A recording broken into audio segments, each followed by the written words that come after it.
é muito simples, concorda com a realização do casamento civil entre pessoas do mesmo sexo. Claro que o que é que se pode dizer em relação a essa questão? Mas porquê é que não perguntar também a questão da adoção? Ou porquê é que não perguntar a alternativa à questão da união civil registada? É uma via possível, enfim, mas o movimento nasceu, e sou tudo preocupado com essa questão. Mas é evidente que se houver uma pergunta, se o referendo for aprovado na Assembleia da República, eu próprio já refleti sobre isso, no sentido de vir a acrescentar mais duas perguntas. No fundo, são três as perguntas. Embora depois haja aqui um aspecto técnico que eu também vos vou confessar que não deve ser fácil de resolver. Porque, no fundo, há duas perguntas, há dois temas, ou dois subtemas. O tema do casamento ou união civil e o tema da adoção. A adoção é fácil, concorda com a adoção por pessoas do mesmo sexo, ou por pessoas casadas ou unidas, isso é fácil. Agora, a primeira pergunta, ou o primeiro subtema, é que é mais complicado, porque se faz a primeira pergunta, concorda com a celebração do casamento entre pessoas do mesmo sexo, e a pessoa pode dizer sim ou não. Se responde sim, já não faz sentido perguntar se concorda com a união civil, porque o casamento é mais forte do que a união civil. E, portanto, a segunda pergunta a fazer tem que ter como preâmbulo, no caso de ter respondido não à primeira pergunta, concorda ainda assim que possa haver uma união civil entre pessoas do mesmo sexo, portanto, mais fraca, ou socialmente diferente daquilo que é o casamento civil. Portanto, há aqui, digamos, a necessidade de articular duas perguntas sobre a mesma ideia de um modelo de união jurídica, sendo um dos modelos do casamento e outro modelo a união civil, ou o contrato de parceria familiar, enfim, o partnership, como se chama no Reino Unido. Portanto, essa também é uma questão técnica que não é fácil, mas eu acho que isto é que seria um referendo integral. E então aqui não havia... Porquê? Porque, no fundo, temos resposta para tudo. Primeiro, a resposta daqueles, isto está tudo bem como está, eu respondo não a tudo. Pronto, é como está, não há mais nada. Eu concordo com o casamento civil e na terceira pergunta respondo também sim à adoção, é o outro extremo. Posições intermédias. Concordo com o casamento civil, mas não quero a adoção. Outra posição intermédia. Quero a união civil, mas não quero a adoção. Portanto, esta seria a solução. Agora, admito que isto do ponto de vista, digamos assim, sendo ainda por cima um professor de Direito Constitucional, imagina, estou a falar contra mim próprio, mas admito que esta questão depois não seja fácil de articular numa pergunta. Portanto, eu acho que é preferível, digamos assim, colocar a questão com uma só pergunta para já, porque também, no fundo, quem quer mexer na questão só conquistou a questão nesse nível. Portanto, quem quer mudar a legislação só não falou na adoção e não falou na união civil registada. Portanto, neste momento a questão coloca-se ao nível só do casamento civil. Mas admito que no referendo a evoluir, acho que nós temos maturidade para isso, deveria perguntar tudo, incluindo destas três perguntas, ou no fundo uma pergunta com duas alíneas e uma segunda pergunta sobre a adoção, para que ficasse tudo devidamente abrangido. Embora eu também tenha algumas dúvidas sobre essa questão da união civil ser um subproduto do casamento civil. Também que não é bem a mesma coisa, não é um subproduto. São duas realidades distintas, socialmente distintas, e portanto não se pode dizer que a união civil seja uma coisa mais fraca do que o casamento civil. Não é bem isso. É um conceito diferente. É uma representação social diferente das coisas.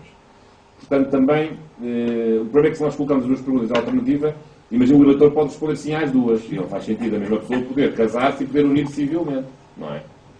Esse é que é o problema. Portanto, como é que nós vamos resolver isto numa pergunta, nas várias perguntas do programa? Enfim, se tiver uma ideia, eu agradecia que me ajudassem para o caso isso ser necessário. Depois, em relação à primeira pergunta de Carlos Lopes, enfim, que é uma pergunta também difícil.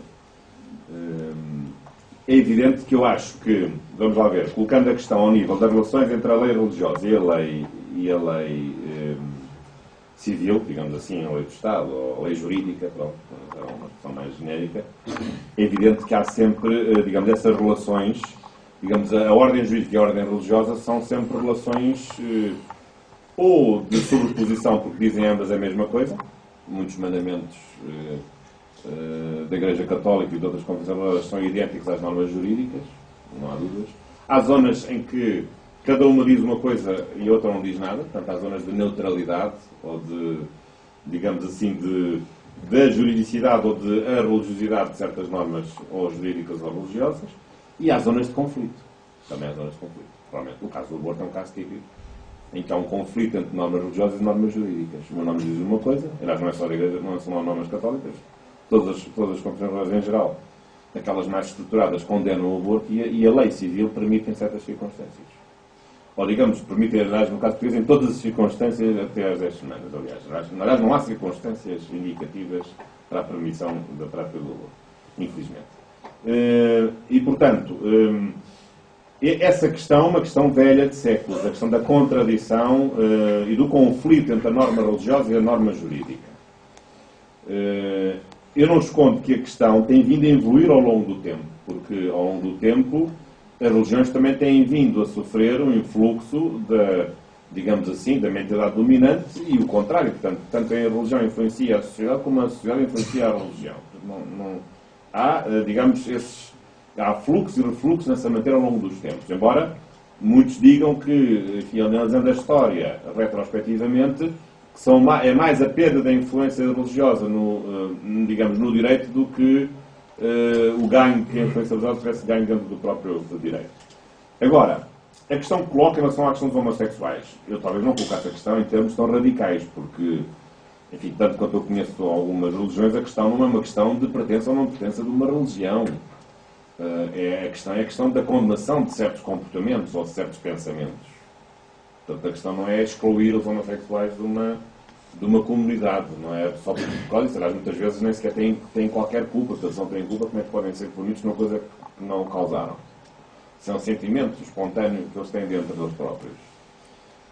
Portanto, a questão é uma questão talvez um pouco mais complicada do ponto de vista do seu entendimento, e até porque, acho, como bem disse o Dr. Galante, o ser humano tem muitas dimensões, e neste caso a homossexualidade é uma dimensão específica que tem que ver com uma atração sexual por pessoa de um sexo idêntico.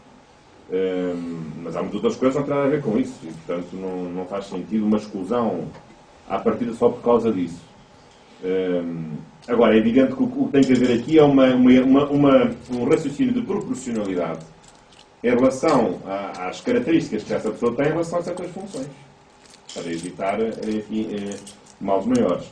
Agora, em relação também à questão que falou do crime, é evidente que eu acho que parece-me totalmente despropositado que, digamos, se consagra o crime de homofobia no sentido de limitar o pensamento e a opinião. Agora, uma coisa é o pensamento e a opinião, outra coisa é a desconsideração ou desrespeito que pudesse ser legítimo que alguém que fosse heterossexual exercesse sobre alguém que fosse homossexual. Isso acho que não é legítimo, porque a orientação sexual é um direito que as pessoas têm e essa homofobia tem que ser sempre no sentido de falta de respeito, ou no fundo como uma ofensa à honra, como qualquer outro aspecto, como chamar cauteiro, ou chamar vigarista, ou outra coisa qualquer, nesse sentido de ofensa à honra da pessoa. Agora, especificamente, esse crime pôr em causa uma liberdade e um pensamento